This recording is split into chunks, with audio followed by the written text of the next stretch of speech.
वचन का रहस्य तू हमारे जीवन के लिए खोलना चाहता है। जो आज वचन की बड़ी सामर्थ और जो आज वचन की बड़ी आशीष, वचन की गूढ़ बातें जो तू आज हमें बताने के लिए जा रहा है प्रभु, अपने दास को सामर्थ देना और हमें सामर्थ देना। हमारे आत्मिक हृदय को, हमारे आत्मिक कानों को, हमारे आत्मिक मन को खोलना। आइए प्रार्थना करें परमेश्वर से। लॉर्ड जीसस, प्रभु यीशु मसीह के नाम से खुदाबंद आज की सुबह में हम तेरे चरणों में आते हैं प्रभु। हमारे अंदर ना तो बुद्धि है, ना कुवत है, ना लियाकत है प्रभु। हमारे काम केवल मैले चिथड़ों के समान है पिता। लेकिन खुदावन, इससे पहले कि तेरा वचन और तेरा आत्मिक प्रकाशन स्वर्ग में से हमारे जीवनों के ऊपर जुम्बिश करें प्रभु, हमारी बुद्धि को खोल, हमारे आत्मिक कानों को खोल, हमारे आत्मिक हृदय को खोल। हमारा ध्यान, हमारा मन, हमारी चित्त और हमारी आत्मा तेरे वचन की ओर लगे प्रभु। हमारा ध्यान, हमारा मन, हमारे चित्त, हमारी आत्मा प्रभु आपके वचन की ओर लगे। और आज 10 कोड़ियों का रहस्य प्रभु, आज 10 कोड़ियों के जीवन की अंदर की बातें प्रभु तो प्रभु हमें बता, हमें सिखा, हमें समझा। और इस वचन का एक एक बिंदु, एक एक आयत, एक एक लाइन प्रभु बड़े रहस्य को खोले। आज हमें अपने स्वर्गीय वचन के आत्मिक प्रकाशन और आत्मिक रहस्य से प्रभु तू हमें भरना। और जिस पवित्र आत्मा की प्रेरणा के द्वारा ये वचन लिखा गया है, आज उसी की सामर्थ और उसी की शक्ति के द्वारा प्रभु आज हमें इस वचन को बोलने के लिए, सुनने के लिए आशीष और बरकत और सामर्थ प्रदान करना प्रभु। तू हमारे साथ होना और इस वचन के द्वारा हमारे जीवनों को आशीषित करना मांगते हैं उद्धारकर्ता मसीह यीशु के नाम से, आमीन। Praise the Lord. प्रभु यीशु मसीह के मधुर, मीठे और जलाली नाम में एक बार फिर से आप सबको जय मसीह की। आज के वचन का शीर्षक है कोढ़ के 10 रोगियों को चंगा करना। लूका की इंजील और उसका 17 अध्याय। Luke chapter 17 and verse 11 to 19. The page number is New Testament 114. Luke chapter 17 and verse 11 to 19. लूका की इंजील 17 अध्याय 11 पद से लेकर 19 पद तक, नए नियम की पुस्तक, पेज नंबर 114। यहां खुदा का वचन इस प्रकार से कहता है।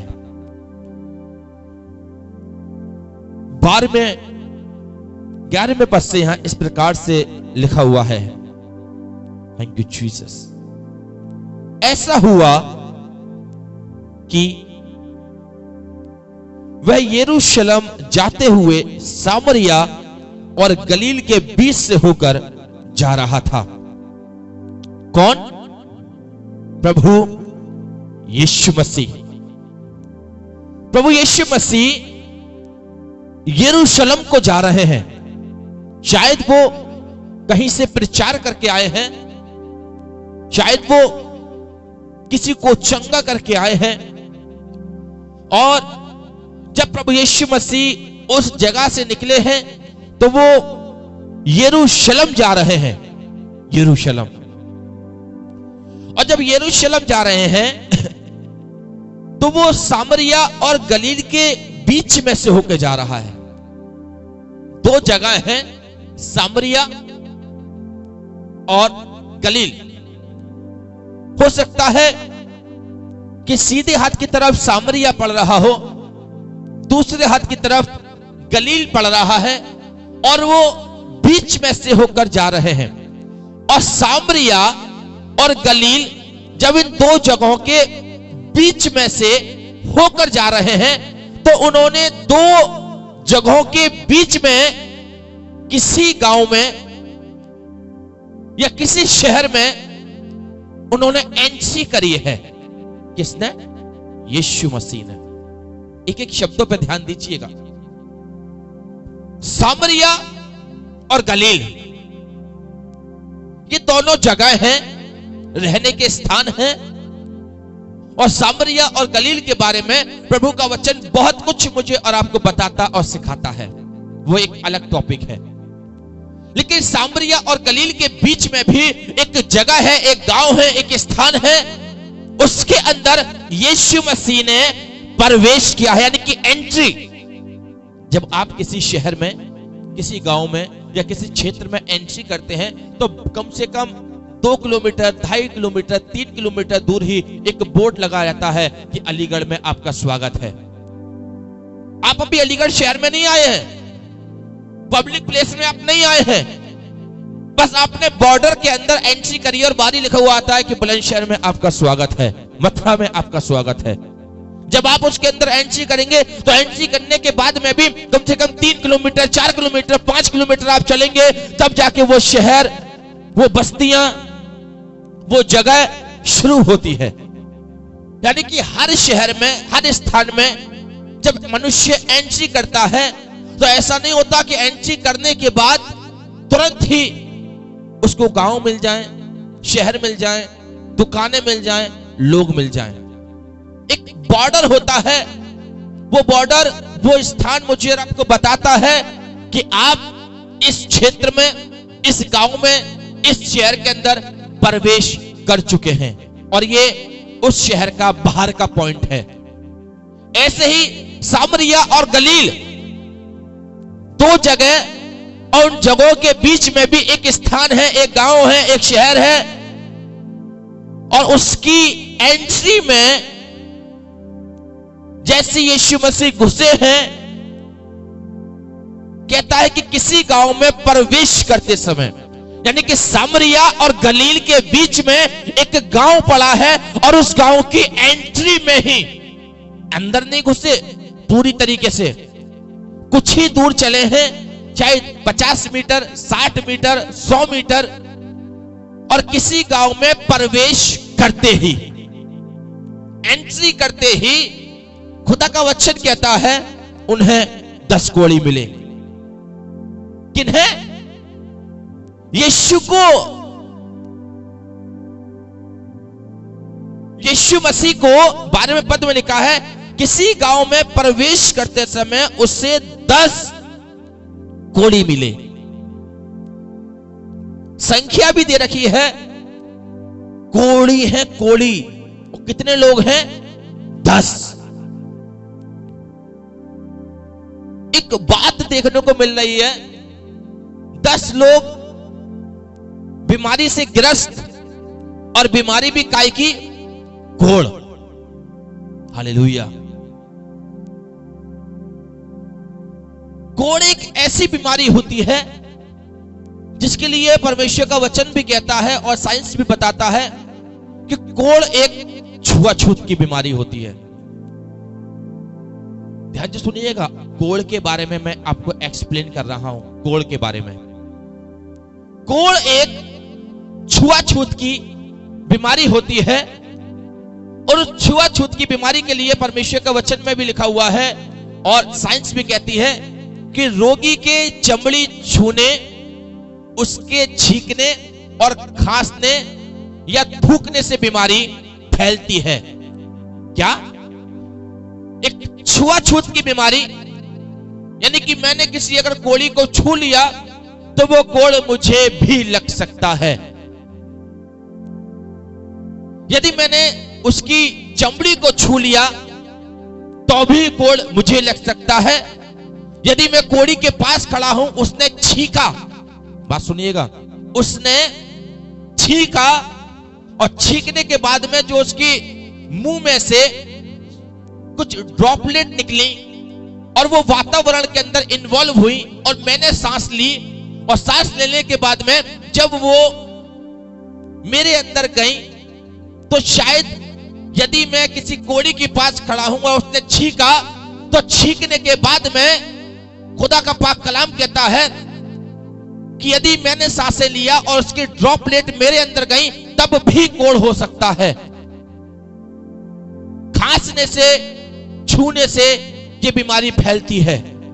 और इसके बारे में जानिए। कोढ़ी, कोढ़ रोग के कीटाणु चमड़ी पर अपना असर छोड़ते हैं। यानी कि जो कोढ़ी होता है उसके लिए परमेश्वर का वचन कहता है कि उसके शरीर पर धब्बे, व्हाइट कलर के धब्बे, सफेद कलर के धब्बे, चेहरे पर, हाथों पर, पैरों पर, जिस्म पर सफेद सफेद व्हाइट व्हाइट धब्बे। ओह, और जानिए इसके बारे में। खुदावंत का पाक कलाम कहता है पीला धब्बा, सफेद धब्बा, खाद जैसा, खुजली जैसा मनुष्य के शरीर में दिखाई देता है। जिसके? कोढ़ी के।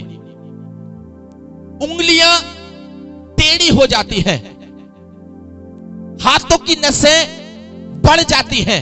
Extra large. कौन सी बीमारी में? कोढ़ की बीमारी में। और खुदा का पाक कलाम कहता है हड्डियां टेढ़ी पड़ जाती हैं, स्किन ऐसी हो जाती है कि आप उसमें कितना भी मार लो, नोच लो, उस पर असर बहुत ही कम पड़ता है। कौन सी बीमारी? कोढ़ की बीमारी। बात समझ में आ रही है? अभी मैं कोढ़ के बारे में आपको समझा रहा हूं। यानी कि यदि एक कोढ़ी व्यक्ति है तो वो कितनी चीजों से गुजर रहा है। लोग उसके पास नहीं आ सकते, लोग उसके सामने खड़े होकर बात नहीं कर सकते, क्योंकि सामने वाला व्यक्ति इस बात को डरेगा कहीं ये छींक दिया, खांस दिया और उसकी ड्रॉपलेट मैंने अपने अंदर एब्जॉर्ब कर ली तो मुझे भी कोढ़ हो सकता है। मैंने उसको छू लिया तो भी मुझे कोढ़ हो सकता है। मैं उसके संपर्क में आया तो भी मुझे कोढ़ हो सकता है। कितनी सारी चीजें एक कोढ़ी के अंदर पाई जाती हैं। और खुदावंत का पाक कलाम कहता है कि जब यीशु ने एंट्री करी है, किसी गांव में घुसे हैं, घुसते ही उसके बॉर्डर पर ही 10 कोढ़ी यीशु को मिले। और लिखा है उन्होंने दूर खड़े होकर ऊंचे शब्द से पुकारा। दूर, मैंने कहा ना कि कीप डिस्टेंस। जिसे कोढ़ है वो गांव से बाहर निकाल दिया जाता है, जिसे कोढ़ है वो शहर से बाहर निकाल दिया जाता है, जिसे कोढ़ है वो पब्लिक प्लेस से एक अलग एकांत जगह पर रखा जाता है। और ये लोग भी उस गांव में जिसमें ये रहते हैं, ये 10 के 10 उस गांव से बाहर निकाल दिए गए। वहां के याजक ने, वहां के लोगों ने इन 10 को कहा जाओ, जाओ, गांव से बाहर जाओ। क्यों जाओ? क्योंकि ये छुआछूत की बीमारी है। तुम तो कोढ़ी हो ही हो, साथ में और गांव के लोगों को भी तुम कोढ़ी बना दोगे। इसलिए पुराने नियम में भी लिखा है, नए नियम में भी लिखा है, उस समय की प्रथा यह हुआ करती थी कि जिससे कोढ़ हुआ करता था उस इंसान को लोग उस पब्लिक प्लेस से, गांव से, शहर से बाहर निकाल दिया करते थे। और वो गांव के बॉर्डर पर, शहर के बॉर्डर पर ही भारी बैठा दिया करते थे। और जो कोढ़ी होता था वो एक दूसरे से संपर्क पब्लिक से नहीं कर सकते थे। यदि उन्हें बात भी करनी होती थी कोढ़ियों को, तो बड़े दूर से खड़े होके वो मनुष्य से बात करते थे। और ये वाली बात दर्शाती भी है, उन्होंने दूर खड़े होकर ऊंचे शब्द से पुकारा, यानी कि तेज आवाज में, दूर खड़े होकर, यानी कि वो यीशु के पास नहीं आए। उन्हें पता है हम कोढ़ी हैं, उन्हें पता है हम बीमार हैं, उन्हें पता है हमारे अंदर छुआछूत की बीमारी है, उन्हें पता है यदि कोई हमें छू लेगा तो हो सकता है वो भी कोढ़ी बन जाए। दूर खड़े होकर वो यीशु को पुकार रहे हैं। कहां? लेकिन है कहां? शहर से बाहर, गांव से बाहर, बॉर्डर पर। किसी गांव में प्रवेश करते समय उसे 10 कोड़ी मिले। यानी कि यीशु ने किसी गांव में एंट्री करी है, उस एंट्री में ही उसे 10 कोड़ी मिल गए हैं। और 10 के 10 दूर खड़े हैं, यीशु के पास नहीं आए और कह रहे हैं, चिल्ला कर पुकार कर, हे यीशु, हे यीशु, हे स्वामी, हम पर दया कर। क्या? हम पर, यानी कि 10 की 10 हम, एक शब्द आया है हम पर।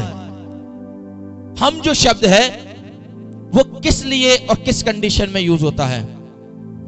शिवानी ओलिवर हमारे साथ जुड़ी हैं, ये टीचर हैं देहरादून के अंदर, ये बहुत अच्छी तरीके से शब्दों का खेल जानती हैं। हम का मतलब है एक से अधिक, एक से अधिक। जब एक से अधिक कुछ चीजें होती हैं, कुछ लोग होते हैं, तो वह हम शब्द का उपयोग किया जाता है। और यहां कितने हैं? एक से अधिक है, कितने हैं? 10। और 10 के 10 की एक ही आवाज, 10 के 10 की एक ही पुकार, और वो पुकार ये, हे यीशु, हे नासरी, हम पर दया कर। यानी कि 10 के 10 दया मांग रहे हैं, 10 के 10 परमेश्वर का अनुग्रह मांग रहे हैं। ऐसा नहीं है कि 8 लोग कह रहे हैं प्रभु हम पे तो दया कर, 2 कह रहे हैं ना ना ना हम पे दया मत कर, 5 कह रहे हैं हम पर दया कर, 5 कह रहे हैं हम पर दया नहीं कर। नहीं, 10 है और 10 के 10 परमेश्वर को चिल्ला रहे हैं, यीशु को पुकार रहे हैं, लेकिन दूर खड़े होकर, एक डिस्टेंस है बीच में। यीशु इधर, वो 10 कोड़ी इधर। और यदि वो चिल्ला रहे हैं तो इसका मतलब है चिल्लाते उसको हैं जो दूर खड़ा होता है। जो कोई पास में खड़ा हुआ है, क्या उस चिल्ला के बुलाओ इधर आ? पास वाले व्यक्ति को तो बड़ी नॉर्मल कहेंगे, भैया जरा इधर आइएगा। और यदि कोई दूर खड़ा है, ओ भैया इधर इधर इधर आना जरा। क्यों? क्योंकि पता है जो दूर है उसके लिए तेज आवाज में बोलना पड़ेगा, जो दूर है उसको तेज आवाज में बुलाना पड़ेगा। और वो चिल्ला रहे, यीशु,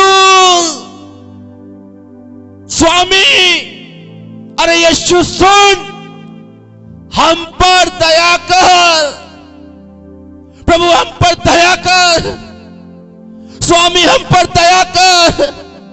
प्रभु देख, गांव के लोगों ने हमें बाहर निकाल दिया, प्रभु हमारे अंदर छुआछूत की बीमारी है, प्रभु हमारी हड्डियां टेढ़ी पड़ गई हैं, हमारी चमड़ी सुकड़ गई है, प्रभु हम सफेद दाग, सफेद धब्बे से भरे हुए हैं, प्रभु ऐसी बीमारी है कि हम अपने परिवार में भी नहीं बैठ सकते। प्रभु देख, ऐसा रोग है प्रभु, जिस रोग को लेकर हम 4 लोगों में खड़े नहीं हो सकते। प्रभु यदि हम खड़े होते हैं तो लोग हमसे दूर चले जाते हैं। प्रभु कई महीने हो गए, कई साल हो गए, हमने अपने परिवार को नहीं देखा। प्रभु मैंने अपने बच्चों को प्यार नहीं किया। प्रभु मैं अपनी पत्नी के पास नहीं गया। मैंने उसके साथ बैठ के भोजन नहीं किया। क्यों? क्योंकि प्रभु मेरे अंदर छुआछूत की बीमारी है। हमारे अंदर छुआछूत की बीमारी है। ऐसी बीमारी, जिस बीमारी के चलते समाज ने हमें अपने से अलग कर दिया है और हमें बाहर कर दिया। हम बहुत परेशान हैं स्वामी, हम बहुत परेशान हैं। और वो 10 कोड़ी कह रहे हैं मेरे प्रियो, और उनकी आवाज यही है, हे प्रभु, हे स्वामी, हम पर दया कर, हम पर दया कर, हम पर दया कर। हम पर दया कर, ये बीमारी हमें बहुत परेशान कर रही है। हम पर दया कर हमारी हड्डी सुकड़ गई है। हम पर दया कर, हमारी हाथों की नसें, जीवन की नसें, पैरों की नसें इतना बढ़ गई है। हमारे अंग बेडौल हो गए हैं। दया कर, यीशु दया कर, पिता बड़ा अनुग्रह कर और हम पर कर। 10 के 10 हैं, एक ही आवाज है, एक ही विश्वास है, हम पर। हम पर यीशु ने देखा। ओह, बहुत बड़ी बीमारी है, बहुत बड़ा दुख है। इसमें से बहुत से ऐसे भी लोग हैं जो कई महीने हो गए अपने बच्चों को इन्होंने गले से तक नहीं लगाया। क्यों? क्योंकि कोढ़ है। इसमें से ऐसे इतने लोग हैं कि जिनके अंदर अपने बच्चों के प्रति एक प्यार उमड़ रहा है, अपने परिवार के लिए प्यार उमड़ रहा है, अपने खानदान के लिए मोहब्बत आ रही है, लेकिन अपने परिवार के पास नहीं जा सकते हैं, अपने परिवार के साथ नहीं बैठ सकते हैं, अपने लोगों के साथ सहभागिता नहीं कर सकते। ओह, यीशु देख रहा है और यीशु ने उनके दुख को देखा, यीशु ने उनकी पीड़ा को देखा। और जब यीशु ने उनको दुख को देखा, यीशु ने उनसे कहा, बड़े ध्यान से सुनिएगा, 14वां पद, उसने उन्हें देखकर कहा। क्या देखा? उनकी पुकार, उनका दुख, उनकी परेशानी। ओह, उसने उन्हें देखकर कहा, जाओ। 10 लोग होना तुम, 10 कोढ़ी होना, बहुत परेशान होना। अब मैं यीशु तुमसे कहता हूं, जाओ, जाओ और अपने आप को याजकों को दिखाओ। क्या? अपने आप को याजकों को दिखाओ। यीशु ने यह नहीं कहा कि तुम चंगे हो गए, यीशु ने यह नहीं कहा कि तुमने शिफा प्राप्त कर ली, यीशु ने यह नहीं कहा कि चलो मैं चाहता हूं कि तुम शुद्ध हो जाओ। नहीं, यीशु ने कहा, एक आज्ञा दी, जाओ, जाओ और अपने आप को याजकों को दिखाओ। एक शब्द आया, याजकों को। इसका मतलब आप जानते हैं कि वो 10 कोढ़ी जो थे ना, वो एक ही गांव के नहीं थे। आप कहेंगे, भैया कैसी बातें कर रहे हो आप? आज तक हमने तो ये वाली बात सुनी है कि 10 के 10 एक ही गांव के थे, एक ही स्थान के थे। नहीं, वो जो 10 कोढ़ी थे ना, वो जो 10 कोढ़ी थे, वो एक ही गांव के, एक ही जगह के नहीं थे।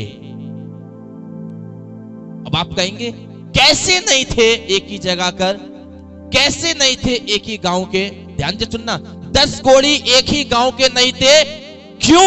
क्योंकि यहां एक शब्द आया है कि जाओ और अपने आप को याजकों को दिखाओ। याजकों को। एक गांव में कितने पास्टर होते हैं, कितने याजक होते हैं? एक गांव में एक ही याजक होता है। Praise the Lord.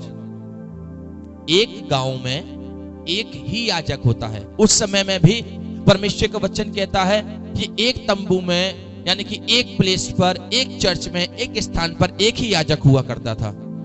और यहां लिखा हुआ है याजकों को।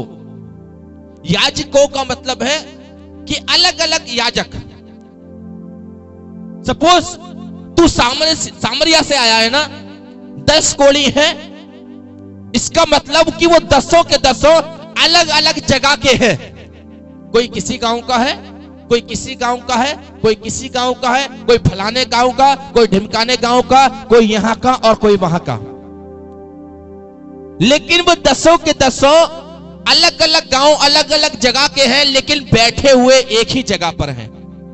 वो जगह कौन सी है? सामरिया और गलील के बीच में एक गांव है। वो 10 के 10 अलग अलग जगह के हैं, लेकिन सामरिया और गलील के बीच में जो गांव है, वो उस गांव के एंट्रेंस में एक साथ इकट्ठा होकर बैठे हुए हैं। सपोज तू सामरिया का है तो सामरिया में अलग याजक है, तू गलील का है, गलील में अलग याजक है, तू कफरनहूम का है, कफरनहूम में अलग याजक है। हालेलुया। जब ढेर सारे याजक हैं, इस गांव का याजक अलग, उस गांव का याजक अलग, उस गांव का पादरी अलग, उस गांव का पादरी अलग, इसका मतलब अलग अलग जगह अलग अलग पादरी, इसलिए शब्द आया है याजकों को। यानी कि याजक भी एक से अधिक है और गोली भी एक से अधिक है। तू सामरिया का है तो तू जा अपने आप को सामरिया के याजक को दिखा। तू गलील का है तो जा अपने आप को गलील के याजक को दिखा। बात समझ में आ रही है? एक एक बात पकड़ के चलिएगा। तू कफरनहूम का कोढ़ी है, जा अपने आप को कफरनहूम के याजक को दिखा। अलग अलग जगह अलग अलग कोढ़ी, अलग अलग याजक बैठे एक ही जगह पर हैं। इसलिए यीशु ने कहा जाओ और अपने आप को याजकों को दिखाओ। तू सामरिया का है, जा सामरिया के याजक को दिखा। तू गलील का है, जा गलील के याजक को दिखा। हालेलुया। यदि वो एक ही जगह के एक ही गांव के होते तो ये वाला शब्द नहीं आता कि याजकों को दिखाओ। वो कहता जा अपने आप को याजक को दिखा। जाओ तुम दसों के दसों जाओ और अपने आप को याजक को दिखा के आओ।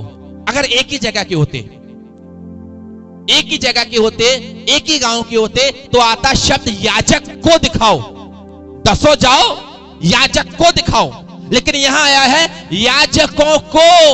इसका मतलब आप अलग अलग जगह के हैं तो अपने आप जहां से आए हैं, जिस गांव से आए हैं, जिस शहर से आए हैं, जाओ उस गांव में जाओ, उस शहर में जाओ, उस कस्बे में जाओ और उस जगह के याजक को अपने आप को दिखाओ।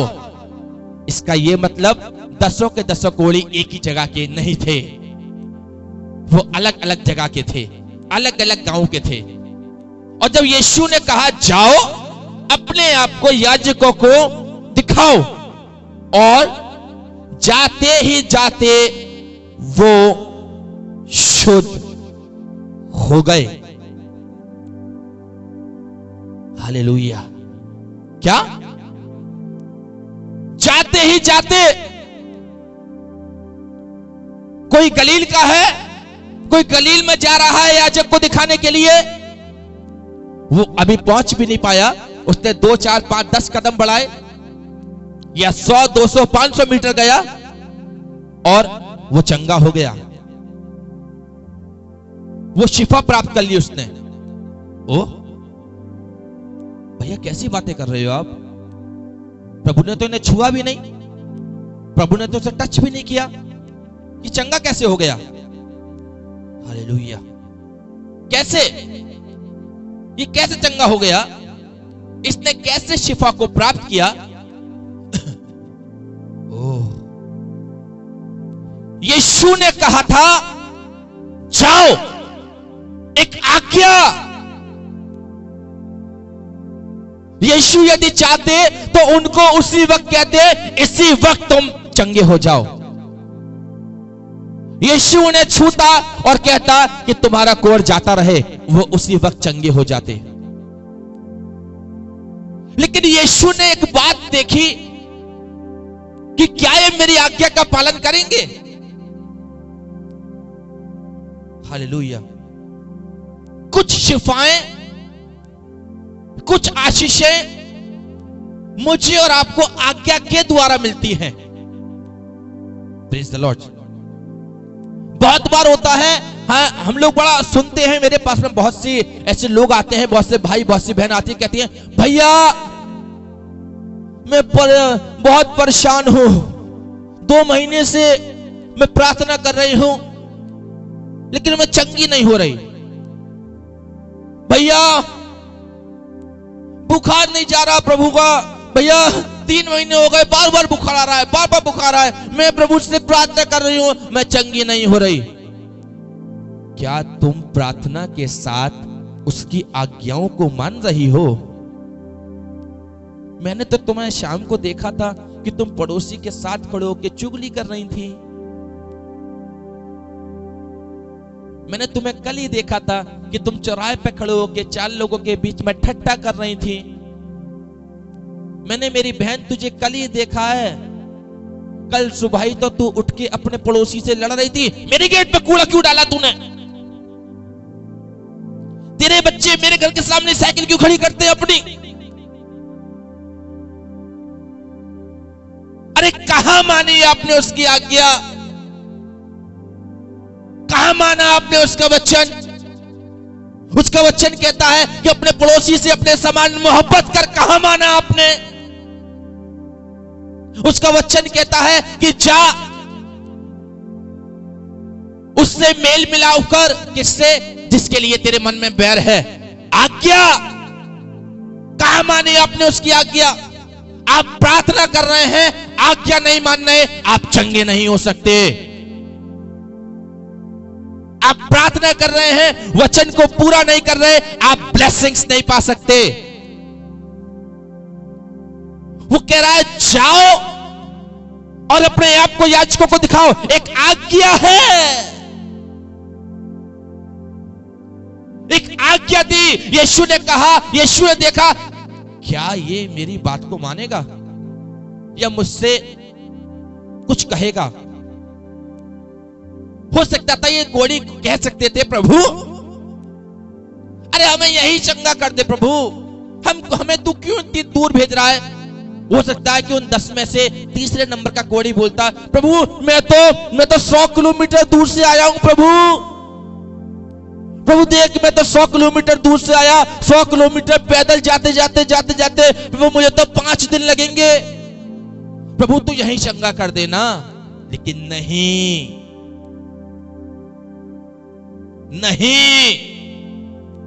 दसों के दसों ने उसकी आज्ञा मानी, जुबान से एक शब्द नहीं बोला, चुपचाप उन्होंने सुना यीशु क्या कहता है, उन्होंने सुना यीशु क्या बोलता है। और जब उन्होंने सुना, देखा यीशु क्या कहता है, तब परमेश्वर का वचन कहता है, जब यीशु ने कहा जाओ अपने आप को याजकों को दिखाओ, और जाते ही जाते, इसका मतलब क्या? जाते ही जाते, यानी कि उन्होंने यीशु की आज्ञा मानी। और एक ने नहीं, 2 ने नहीं, 3 ने नहीं, 4 ने नहीं, 5 ने नहीं, दसों के दसों ने यीशु की आज्ञा मानी। यीशु ने कहा जाओ, वो चल दिए। किसी ने भी इस वाली बात को नहीं बोला, प्रभु मैं तो 100 किलोमीटर दूर से आया हूं, प्रभु मुझे 5 दिन लगेंगे, प्रभु मैं 500 किलोमीटर दूर से आया हूं, मुझे 10 दिन लगेंगे, ओ प्रभु मैं 20 किलोमीटर दूर से आया हूं, मुझे इतना समय लगेगा, प्रभु मुझे पहुंचते पहुंचते शाम हो जाएगी। ओ प्रभु नहीं नहीं नहीं, किसी ने भी अपनी जुबान से एक बार भी प्रभु से कुछ भी नहीं कहा, उसकी आज्ञा को सुना। क्योंकि लिखा है, परमेश्वर के वचन में मेरे साथ एक आयत जल्दी से पढ़ने के लिए निकालिए, आज भले ही चाहे 7:30 बज जाए, लेकिन इस वचन को पूरा करेंगे। व्यवस्था विवरण की पुस्तक और उसका 24 अध्याय, थैंक यू जीसस, जल्दी निकालिए। व्यवस्था विवरण उसका 24 अध्याय और 24 अध्याय के, थैंक यू जीसस, 24 अध्याय के 8वें और 9वें पद को, व्यवस्था विवरण 24, 8 और 9, यहां इस प्रकार से लिखा हुआ है, कोढ़ी की व्याधि से सावधान रहो। क्या? कोढ़ी की व्याधि से सावधान रहो, और जो कुछ लेवी याजक तुम्हें सिखाता है उसके अनुसार ही पूरी लगन से मानना। क्या? कोढ़ी की व्याधि से सावधान रहो, यानी कि कोढ़ से, उसकी बीमारी से सावधान रहो, और जो कुछ लेवी याजक तुम्हें सिखाता है उसके ही अनुसार लगन से मानना। जैसा मैंने उन्हें आज्ञा दी वैसे ही करने में चौकसी करना। कोढ़ी के लिए बोल रहा है ये व्यवस्था विवरण 24, 8 और 9। कोढ़ी के लिए बोल रहा है कि जैसी मैंने तुम्हें आज्ञा दी वैसे ही करने में चौकसी करना। जैसी मैंने तुम्हें आज्ञा दी। हालेलुया। क्या वचन समझ में आ रहा है? यदि वचन समझ में आ रहा है तो आप मुझे लिख के बताइए यस। कोढ़ी के व्यक्ति के लिए भी यहां लिखा है कि जैसी मैंने तुम्हें आज्ञा दी उसके अनुसार करने में चौकसी करना। यीशु ने क्या दी उन्हें? यीशु ने उन 10 कोढ़ियों को आज्ञा दी। और क्या आज्ञा दी? कि जाओ अपने आप को याजक को दिखाओ। जाओ अपने आप को याजक को दिखाओ। और खुदा का पाक कलाम कहता है यह आज्ञा के लिए कि आज्ञा मानने में चौकसी करना। हालेलुया। कोढ़ी के लिए कह रहा है वो कह रहा है, दोबारा पढ़िए इस वाली आयत को, कि कोढ़ी की व्याधि से सावधान रहो और जो कुछ लेवी याजक तुम्हें सिखाता है उसके ही अनुसार पूरी लगन से मानना। और जैसा मैंने उन्हें आज्ञा दी है वैसे ही करने में चौकसी करना। जो आज्ञा तुम्हें मिले पूरी लगन से मानना। जो आज्ञा तुम्हें मिले पूरी सामर्थ के द्वारा उस आज्ञा के अनुसार प्रभु की बातों को मानना। और प्रभु ने क्या बोला? जाओ अपने आप को याजकों को दिखाओ। जिस जिस जगह से तुम आए हो उस जगह पे चले जाओ और अपने आप को याजकों को दिखाओ। उन्होंने बात मानी और वो चल दिए। और जैसे ही चले, खुदावंद का पाक कलाम कहता है 15वें पद में, तब उनमें से एक ये देखकर कि मैं चंगा हो गया हूं। उनमें से एक ये देखकर कि मैं चंगा हो गया हूं ऊंचे शब्द से परमेश्वर की बड़ाई करता हुआ लौटा। हालेलुया। यानी कि 10 के 10 चंगे हो गए। जैसे उन्होंने परमेश्वर की आज्ञा मानी, यीशु ने कहा जाओ अपने आप को याजकों को दिखाओ, तो उन 10 ने अपने अपने रास्ते ले लिए। कोई इस रास्ते गांव गया, कोई उस रास्ते, कोई उस रास्ते, कोई उस रास्ते, कोई उस रास्ते। जैसे ही उन्होंने 100 मीटर 200 मीटर का रास्ता तय किया, तभी यीशु ने देख लिया कि इन्होंने मेरी आज्ञा का पालन किया। और उस आज्ञा का पालन करने के द्वारा परमेश्वर ने उसी घड़ी उनको चंगा कर दिया। Praise the Lord. आज्ञा का पालन करने के द्वारा उसी घड़ी उनकी जिंदगी में शिफा आ गई और 10 के 10 चंगे हो गए। लिखा है उनमें से एक ये देखकर कि मैं चंगा हो गया हूं लौटा। क्या लिखा है? तब उनमें से एक ये देखकर कि मैं चंगा हो गया हूं ऊंचे शब्द से परमेश्वर की बड़ाई करता हुआ लौटा। और यीशु के पांव पर मुंह के बल गिर गया। ध्यान से सुनिएगा। लौटा और यीशु के पांव पर मुंह के बल गिर गया। इसका मतलब यह है कि वो अभी दूर नहीं गया था। और एक बात और सुनिए, जिस जगह किसी गांव में प्रवेश करते हुए उसे 10 कोढ़ी मिले, जिस जगह पर यीशु को 10 कोढ़ी मिले और जिस जगह पर उन्होंने कहा हे यीशु, हे स्वामी, हम पर दया कर, यीशु ने उसी जगह से कहा जाओ अपने आप को याजकों को दिखाओ। और जैसे ही वो गए हैं, वो तो गए लेकिन यीशु वहीं खड़ा है। ध्यान से सुनिएगा। वो कोढ़ी तो गए लेकिन यीशु नहीं गया। यीशु उसी गांव के एंट्रेंस पे खड़ा है जहां उसे 10 कोढ़ी मिले थे।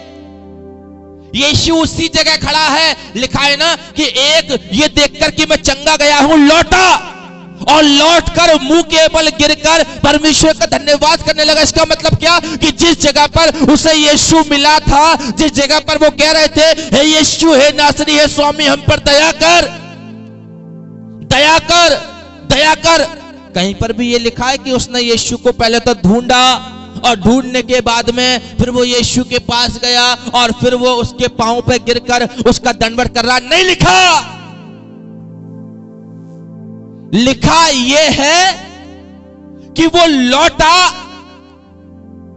और यीशु के पांव पर मुंह के बल गिर गया, यानी कि यीशु वही खड़ा है, यीशु उसी जगह खड़ा है, यीशु उसी गांव के एंट्रेंस पे खड़ा है। पता है क्यों खड़ा है? वो यही तो देखना चाहता है कि मैंने तो उसे चंगा कर दिया, मैंने 10 को चंगा कर दिया, 10 के 10 चंगाई पा गए, लेकिन चंगाई लेने के बाद कितने मेरे पास लौटेंगे? वो यही तो देखना चाहता है। वो उसी जगह पर रुक गया, वो उसी जगह पर खड़ा हो गया, वो उस जगह से आगे नहीं बढ़ा, उस गांव में घुसा नहीं, उस गांव में प्रवेश नहीं किया। वो उसी गांव के एंट्रेंस पे खड़ा है जहां 10 कोढ़ी उसे मिले थे, जिस जगह पर यीशु ने कहा था जाओ अपने आप को याजकों को दिखाओ।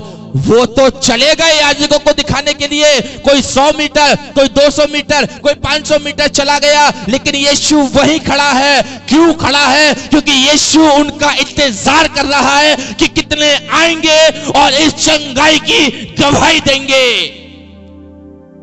यीशु वहीं खड़ा है और उनका इंतजार कर रहा है कि 10 में से कितने लौट कर आएंगे और कितने मेरी बड़ाई करेंगे और मेरा धन्यवाद करेंगे। और वो नीचे इस वाली बात को कहता भी है उस कोढ़ी से कि वो 9 कहां है? वो 9 कहां है? वो कहता है क्या 10 के 10 चंगे ना हुए? अरे मुझे पता है मैं यीशु हूं, तुम 10 के 10 चंगे हुए हो, 9 कहां है? देख तूने मुझे यहीं छोड़ा था ना, तुम लोग मुझे यहीं एंट्रेंस में मिले थे ना, मैं यहीं खड़ा हूं। केवल इस बात को देखने के लिए जब तुमने चंगाई मांगी मैंने तुम्हें चंगा किया, लेकिन बस मैं अब इसीलिए रुका हुआ हूं, इसीलिए खड़ा हुआ हूं। क्या तुम मेरी इस चंगाई का धन्यवाद करने के लिए लौटोगे? तुमने अलीगढ़ में जाके उस चर्च में जाके चंगाई पाई, क्या तुम लौट कर आओगे उसका धन्यवाद करने के लिए? उस प्रभु के दास ने दुआ करी और प्रभु ने प्रार्थना सुनी, आप चंगे हो गए, क्या आप लौट कर आएंगे प्रभु यीशु का धन्यवाद करने के लिए? यीशु इंतजार करता है आपका। जिस जगह, जिस घड़ी, जिस प्लेस से प्रभु ने आपको चंगाई दी है, उसी प्लेस पर आपको लौट कर जाना है प्रभु का धन्यवाद करने के लिए। यीशु खड़ा है वहां और उनका इंतजार कर रहा है और कह रहा है क्या 10 चंगे ना हुए तो फिर वो 9 कहां गए? 9 कहां है? तू अकेला लौट के आया है। हालेलुया। तब उसने यह देखकर कि मैं चंगा हो गया, ऊंचे शब्द से परमेश्वर की बड़ाई करता हुआ लौटा और यीशु के पांव पर मुंह के बल गिरकर उसका धन्यवाद करने लगा, और वह सामरी था। हालेलुया। मैंने क्या कहा? 10 के 10 अलग अलग गांव के थे, एक गांव के नहीं थे। लिखा हुआ है जो लौट कर आया वो सामरी था। सामरी, इसका मतलब है कोई सामरी था, कोई गलीली था, कोई कफरनूम का था, अलग अलग जगहों के थे। और ऊपर लिखा हुआ है 11वें पद में, ऐसा हुआ कि वो यरूशलेम में प्रवेश करते हुए सामरिया में होकर और सामरिया और गलील के बीच में होके जा रहा था। यानी कि जो चंगा, जो लौट कर आया है वो सामरी था। एक सामरी था, एक गलीली था, तीसरा कहीं और का था, चौथा कहीं और का था, 5वां कहीं और का था। लौट के कौन सा आया? सामरी, सामरिया गांव का, सामरिया जगह का। हालेलुया। और आगे लिखा है 17वें पद में, इस पर यीशु ने कहा क्या दसों शुद्ध ना हुए। अरे मुझे पता है मैं यीशु हूं, शुद्ध तो दसों के दसों हुए हैं, चंगाई तो दसों ने पाई है, शिफा तो दसों ने पाई है, तो फिर वे 9 कहां हैं? हालेलुया। 9 कहां गए? वो 9 कहां हैं? क्या इस परदेसी को छोड़ और कोई ना मिला जो परमेश्वर की बड़ाई करता? क्या इस परदेसी को छोड़, और समझिए गहराई से, क्या इस परदेसी को छोड़, यानी कि कोई किसी प्रदेश का है, कोई किसी प्रदेश का है, कोई किसी जगह का है, कोई किसी जगह का है, दसों के दसों अलग अलग जगह के थे, और उसमें से एक ये परदेसी था जो सामरी था, और लिखा है क्या इस परदेसी को छोड़ कोई और ना निकला जो परमेश्वर की बड़ाई करता? लिखा है तब उसने उससे कहा, उठकर चला जा, तेरे विश्वास ने तुझे चंगा कर दिया है। उठकर चला जा, तेरे विश्वास ने। कौन सा विश्वास है यहां पर? ध्यान से सुनिएगा। तेरे विश्वास ने तुझे क्या कर दिया? चंगा कर दिया। कौन सा विश्वास? जाओ अपने आप को याजकों को दिखाओ। क्या? जाओ अपने आप को याजकों को दिखाओ। यानी कि उन कोढ़ियों का यह विश्वास था और इस सामरी का यह विश्वास था। यीशु ने कहा है तो आज मिरेकल होगा। हालेलुया। क्या विश्वास? वो कह रहा है तेरे विश्वास ने तुझे चंगा कर दिया। अरे यीशु ने वो विश्वास देखा कि जब मैंने इन्हें आज्ञा दी थी, इन्हें चेतावनी दी थी कि जाओ अपने आप को याजकों को दिखाओ, तो इन्होंने मेरी बात पर विश्वास किया, इन्होंने मेरा कहना माना, इन्होंने मेरी चेतावनी को माना, इन्होंने मेरी बात को व्यर्थ नहीं माना, इन्होंने मुझे व्यर्थ नहीं समझा, मेरे मुंह के निकले हुए हुक्म को इन्होंने व्यर्थ नहीं समझा, लेकिन इन्होंने मेरे मुंह से निकले हुए शब्दों पर विश्वास किया। और क्या विश्वास किया? यीशु ने आज्ञा दी है जाओ अपने आप को याजकों को दिखाओ, तो हम जाएंगे, क्योंकि हमें यह विश्वास है यीशु ने कहा है तो पूरा होगा।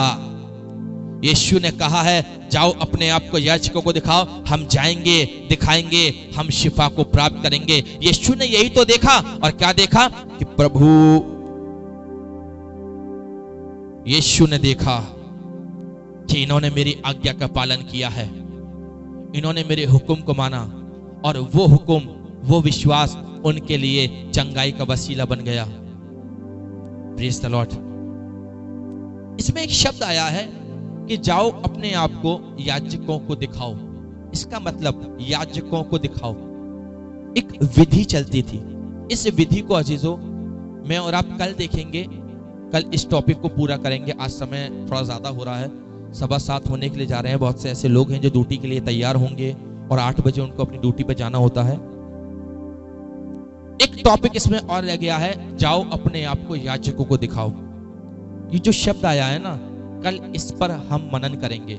क्यों यीशु ने इस वाली बात को बोला कि जाओ अपने आप को याजकों को दिखाओ? कल इस वाली बात पर हम गहराई के साथ मनन करेंगे कि उस समय की विधि क्या थी, उस समय के नियम और कानून क्या थे, और क्या लोग, ठीक है, उस समय कोढ़ियों के साथ व्यवहार करते थे, और कोढ़ियों के लिए क्या कंडीशंस थी, क्या विधि थी, क्या नियम थे, वो सब मैं और आप कल इस वाली बात को देखेंगे कि जाओ अपने आप को याजकों को दिखाओ। सो आज के वचन के द्वारा परमेश्वर आपको और आपके परिवार को बहुत तायत के साथ में आशीष और बरकत दे। बहन आशा बर्डन कहती हैं, nice message, God bless you and your family.